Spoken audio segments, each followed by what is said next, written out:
भूत, एलियंस और एक ऐसा भी यूनिवर्स एग्जिस्ट करता है जिसके अंदर ये दोनों ही हैं, और इसी यूनिवर्स का नाम है डांडा डांड। तो रिसेंटली डांडा डांड का सीज़न 1 ख़त्म हुआ है और सीज़न 2 को आने में अभी बहुत टाइम है। मुझे पता है कि आप लोग ऐसे नहीं हो कि इतना वेट कर सको, तो सिर्फ तुम्हारे लिए, तुम्हारा भाई है ना, वो सीज़न 2 का आगे की स्टोरी एक्सप्लेन करने वाला है। तो स्टे ट्यून, वीडियो एंड तक देखना। जैसा कि हम सीज़न 1 के एंड में देखते हैं, ओकारुन और जीजी एक मिस्टीरियस रूम को खोज लेते हैं और जीजी ऑफर करता है कि इसके दीवार को हम तोड़ के अंदर झांकते हैं, और वो दीवार तोड़ के देखते हैं कि वो एक कमरा होता है जिसके अंदर बहुत सारी पेपर्स लगी रहती है। वो काफ़ी क्रीपी दिख रहा होता है। यहीं दूसरी ओर मोमो के पास में 3-4 लौंडे आ जाते हैं और वो उसके साथ फिजिकल होने का ट्राई करते हैं और मोमो वहाँ फंस जाती है। इसी के साथ सीज़न 1 ख़त्म होता है। सीज़न 2 के स्टार्टिंग में हम देखते हैं कि जीजी बोल रहा होता है, ओकारुन ये देखो, ये हमने क्या ढूंढ निकाला है। और ओकारुन बोलता है, मुझे कैसे पता होगा कि ये क्या है। ओकारुन बोलता है, हमें अभी वेट करना पड़ेगा मिस अयासे के आने तक। ये बहुत ही ज्यादा डेंजरस हो सकता है अगर हम दोनों अकेले ही यहाँ पे चार्ज करने चले गए तो। तभी एक आवाज आती है और जीजी स्पीड में गेट की तरफ भागता है। ओकारुन शॉक होकर पूछता है, क्या मिस अयासे है? और तभी हमें दिखाया जाता है कि यहाँ पे 5 बुढ़िया आई हुई रहती है। और यहाँ दूसरी ओर हमें मोमो के साइड का सीन दिखाया जाता है। यहाँ पे वो लौंडे मोमो से जबरदस्ती करने का ट्राई करते हैं। मोमो जैसे तैसे करके उनसे दूर भागने का ट्राई करती है और एक लौंडा मोमो की पाँव को पकड़ लेता है। तभी अचानक से मोमो के सामने वाला दीवार उसकी तरफ गिरने लगता है और मोमो उस दीवार के गैप में होती है जिस वजह से वो बच जाती है और वो गेट उस लड़के के ऊपर जा गिरती है। मोमो यहाँ पे शॉक हो रही होती है और वो जस्ट पीछे का सिनेरियो देखती है और मोमो शॉक होती है कि ये सब कैसे हुआ। तभी हमें स्प्रिंग बाथ में ग्रैनी को दिखाया जाता है। टर्बो ग्रैनी बोल रही होती है कि जब मोमो की दादी ने बताया था कि वो एक स्प्रिंग एरिया है, तो टर्बो ग्रैनी इस मौके का फ़ायदा उठा के मोमो के बैग में चली जाती है और उनके साथ यहाँ पहुँच जाती है। मोमो पूछती है कि तुम तो हमारे साथ भी आ सकती थी, तो तुम ऐसे छुप के क्यों आई?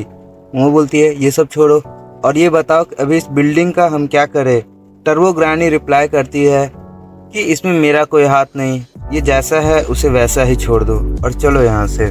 तभी यहाँ कीटो फैमिली के मेल्स बोल रहे होते हैं कि ये क्या बात हुई, अभी ये किसने कर दिया? और वहाँ के सिविलियंस आ जाते हैं और पूछते हैं कि ये क्या हुआ, यहाँ पे इतनी तबाही मची हुई है, ये किसने किया? और वहाँ पे वो कीटो फैमिली के मेंबर्स को देखते हैं, पूछते हैं कि तुम बास्टर, तुम ही लोगों ने ऐसा किया होगा। और वहाँ से कीटो फैमिली के मेंबर को दौड़ाते हुए भगा जाते हैं। और यहाँ पे मोमो सोच रही होती है कि इनको पकड़ो और उनको पुलिस के थाने ले जाओ और बहुत मारो। और यहाँ पे हमें बहुत क्यूट सा ग्रैनी का फेस दिखाया जाता है जो काफ़ी क्यूट लग रही होती है। मोमो आगे चलते हुए ग्रैनी को थैंक्स बोलती है कि उसने उसे फिर एक बार और बचा लिया। और ग्रैनी बोलती है कि इसमें मेरा कोई हाथ नहीं, ये मेरे वेसल का कमाल है, तो ऐसा शुक्रिया अदा मत करो। और यहाँ मोमो पूछती है कि क्या तुमने जीजी का हाउस देखा, तुम्हें क्या लगता है टर्बो ग्रैनी? और टर्बो ग्रैनी बोलती है, क्योंकि मैंने उसका घर नहीं देखा तो पक्का वो कोई बुरी जगह ही होगी। वो घर इंसानों के खून से पूरा सना हुआ है।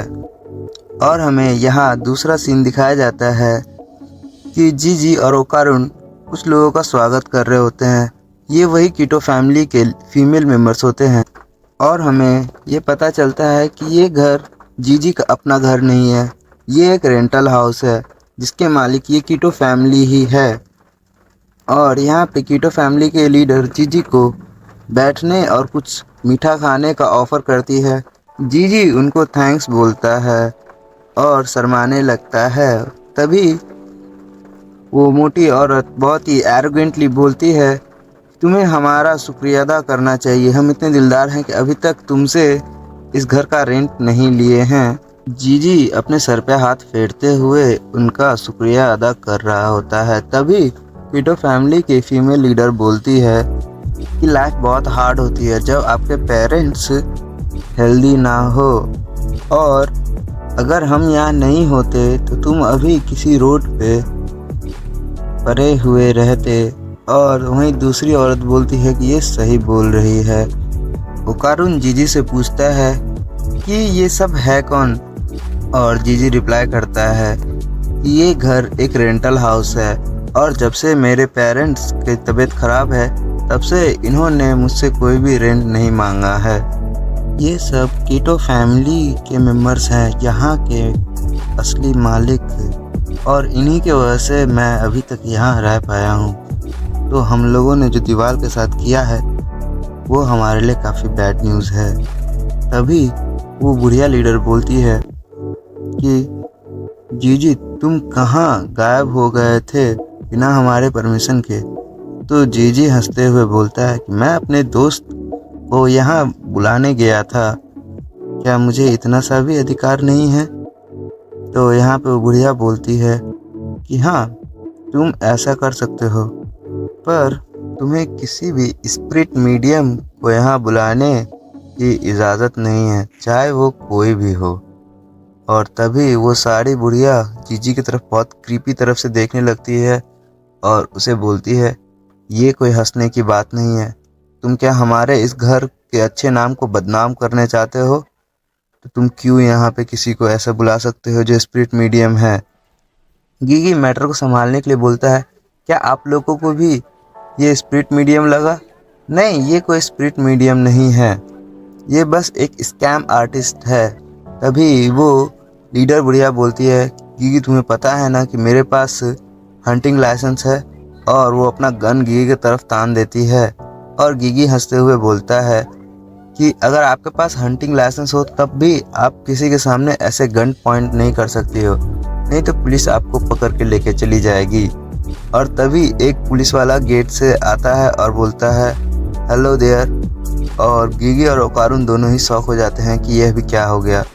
और उस पुलिस वाले के साथ में केटो फैमिली के बाकी मेल मेंबर्स भी आए होते हैं और वो बोलते हैं अगर सुरु वहाँ नहीं होता तो हम सब सही में बहुत बड़ी मुसीबत में पड़ जाते हैं। और दूसरा मेंबर बोलता है तुम्हें भरोसा नहीं हो कि हम लोग वहाँ से कैसे भाग के आए हैं, मुझे लगता है कि हमें इस जगह को छोड़ के कहीं जाना पड़ेगा। वही पुलिस ऑफिसर बोलता है कि अगर आप लोग यहाँ से कहीं दूर चले जाते हो तो मैं आपकी उतनी हेल्प नहीं कर पाऊंगा जितना यहाँ पे कर सकता हूँ। तभी वो लीडर पूछती है तुम सब लोगों ने अभी जस्ट क्या कांड करके आए हो। और एक मेंबर बोलता है कि ये आपके लिए सीक्रेट है मम्मी। और दूसरा मेंबर बोलता है कि अगर हम सब में से कोई भी अरेस्ट हो जाता है तो सुरु है ना यहाँ पे सब संभाल लेगा। और तभी एक मेंबर जीजी के कंधे पर हाथ रखता है और बोलता है कि इतने दिन से तुम कहाँ चले गए थे। जीजी बोलता है कहीं नहीं, मैं बस अपने एक दोस्त से मिलने गया था। और वो आदमी पूछता है कि मेरे से झूठ मत बोलना, अगर मुझे किसी चीज़ से सबसे ज़्यादा नफरत है तो वो होता है झूठ। और तभी वो करण की तरफ देखता है, वाह ये कौन है। जीजी बोलता है कि ये मेरा काफ़ी अच्छा दोस्त है। और तभी वो आदमी पूछता है कि जीजी का फेवरेट सॉकर टीम कौन सा है।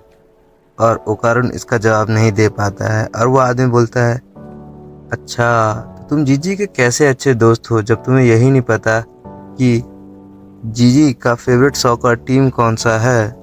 और अगर तुम जीजी के इतने अच्छे दोस्त नहीं हो तो जीजी तुम्हें इस घर में क्यों लेकर आया है। तभी हमें सबका शौक हुआ फेस दिखाया जाता है और अचानक से वो आदमी हंसने लगता है। ओह अभी मुझे समझ में आया कि तुम्हारे साथ कोई लड़की भी आई हुई है। तभी वो मोटी लीडर पूछती है कि क्या वो यहाँ वापस आएगी। जीजी मन में सोच रहा होता है हाँ मिस आया से, पर वो बोलता है कि कौन सी लड़की, अब क्या कहना चाह रहे हो। तो वही मेल मेंबर बोलता है क्या तुम्हें इसके बारे में नहीं पता। जीजी बोलता है नहीं मुझे इसके बारे में कुछ नहीं पता है। और वो मोटी लीडर बोलती है कि अभी जस्ट तुमने हम सबसे झूठ कहा। यहाँ दूसरी ओर हमें मोमो का सीन दिखाया जाता है। मोमो किसी मंदिर आई हुई रहती है जहाँ पे दुसुचनो की स्नेक मॉन्स्टर की पूजा की जाती है, पर वहाँ एक आदमी शीर्षासन कर रहा होता है। वो आदमी मोमो से पूछती है क्या मैं आपकी कोई मदद कर सकता हूँ। और मोमो बोलती है क्या यही त्सुनोकी श्राइन है। और वो आदमी बोलता है हाँ ये वही है, पर तुम अभी बहुत ही ऑकवर्ड टाइम पे आई हो, चलो मैं तुम्हें कुछ दिखाना चाहता हूँ। मोमो पूछती है क्या ये सच में इतना इम्पोर्टेंट है, और वो आदमी बोलता है ऑफ कोर्स, मैं इससे कोई पैसे नहीं बना रहा हूँ, मुझे तो यूट्यूबर बनना है। मोमो बोलती है कि मैं यहाँ अपने दोस्त ओकारुन के साथ आऊँगी, और वो आदमी मोमो को एक स्नेक स्किन दिखाने लगता है। मोमो बोलती है कि ये तो कोई ग्रेट स्नेक स्किन नहीं है। वो आदमी बोलता है कि हाँ ये वैसा दिख नहीं रहा है, पर ये उसी के ग्रेट स्किन का पार्ट है। यहाँ पे पहले एक बहुत बड़ा वॉल्केनो हुआ करता था, और वो वॉल्केनो 200 सालों से अभी तक एक बार भी नहीं फटा है। उस टाइम पे यहाँ के लोग अपने गांव में से किसी बच्चे को बलिदान करते थे उस ग्रेट स्नेक को, जो कि उस वोल्केनो में सोया हुआ रहता था। पर अभी हम उस ग्रेट स्नेक के इसी स्किन की पूजा करते हैं। तो मोमो पूछती है कि वो ग्रेट स्नेक क्या अभी नहीं है? तो वो आदमी बोलता है कि मेरे फादर बोलते थे कि अगर हम उस ग्रेट स्नेक के बारे में बातचीत करेंगे तो कई टूरिस्ट यहाँ पे अट्रैक्ट होंगे, जैसे कि तुम आई हो। ये ग्रेट स्नेक की कहानी इंसानों की ही गलती है। वो लोग जो अपने डर के कारण इंसानों की बलि देते हैं। मैं यहाँ इसीलिए हूँ ताकि मैं इन सबको रोक सकूँ। पर मुझे सच में पूछा जाए तो मुझे एक यूट्यूबर बनना है। तो मोमो बोलती है तुम यूट्यूबर बन क्यों नहीं जाते हो? मोमो वहाँ से जाने लगती है और सोचती है कि ओकारुन बहुत ही डिसअपॉइंटेड होगा, उसको ऐसी चीज़ें देखने के लिए नहीं मिली है। चलो कोई नहीं, अभी मैं घर आ गई हूँ। मैं चाहती हूँ अगर वो दोनों अकेले में ज़्यादा अच्छे दोस्त बन गए हो तो कितनी अच्छी बात होगी।